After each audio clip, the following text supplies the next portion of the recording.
nơi đây tiếc nuối bao ngây thơ của một thời.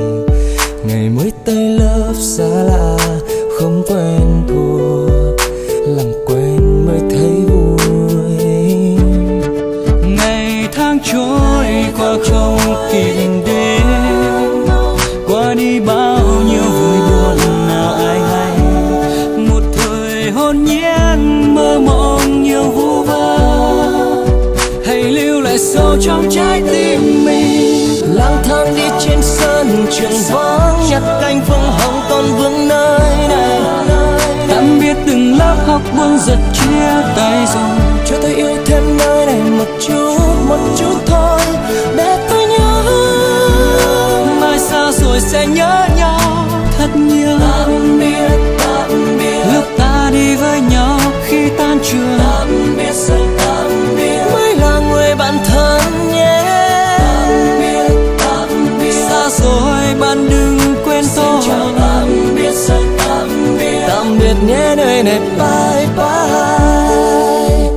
Khi vé rộn ràng khắp sân trường, là hè đến mang theo nỗi buồn hàng ghế đá. Bạn với tôi mỗi người mỗi phương trời, dù buồn trong tim nhưng tôi gắng không khóc. Nước mắt đừng tuôn trào khi xung quanh bạn luôn có tôi. Nhủ lòng hãy vững tin trong đời.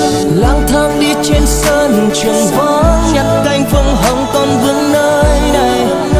Tạm biệt từng lớp học buồn giật chia tay rồi, cho tôi yêu thêm nơi này một chút thôi để tôi nhớ. Mai xa rồi sẽ nhớ nhau thật nhiều. Tạm biệt lúc ta đi với nhau khi tan trường. Tạm biệt rồi tạm biệt, mới là người bạn thân nhé. Tạm biệt xa rồi bạn đừng quên tôi. Tạm biệt rồi tạm biệt nhé nơi này bye bye. Qua đi như giấc mơ thời học sinh dấu yêu, để tôi ngu ngơ vẫn thương nhớ. Tìm lại một hình bóng ngày nào vẫn trông vẫn ngóng giờ đâu. Dân trường giờ không một bóng, còn hàng ghế hoa tôi một mình lẻ loi. Tạm biệt từng lớp học buồn giật chia tay rồi, cho tôi yêu thêm nơi này một chút thôi. Mai xa rồi sẽ nhớ nhau thật nhiều. Lang thang đi trên sân trường, nhặt cánh phương hồng còn vương nơi này. Tạm biệt từng lớp học buồn giật chia tay rồi, cho tôi yêu thêm nơi này một chút thôi để tôi nhớ. Mai xa rồi sẽ nhớ nhau thật nhiều. Lúc ta đi với nhau khi tan trường. Mãi là người bạn thân nhé. Xa rồi bạn đừng quên tôi. Tạm biệt nhé nơi này bye bye.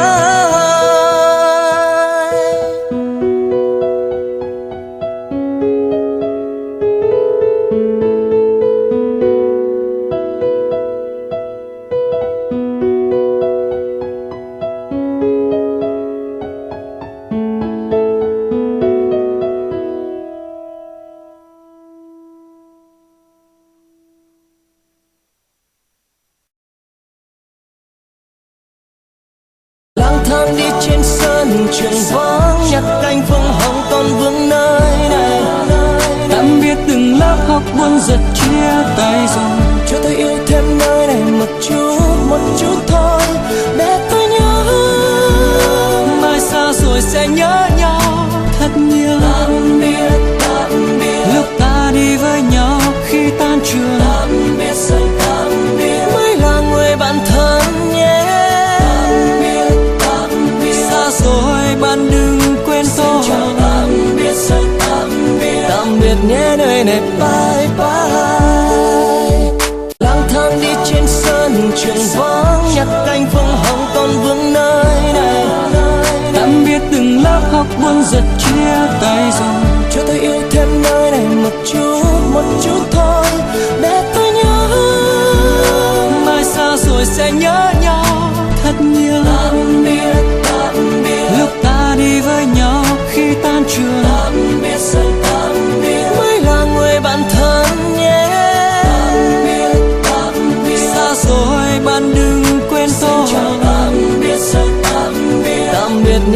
này bye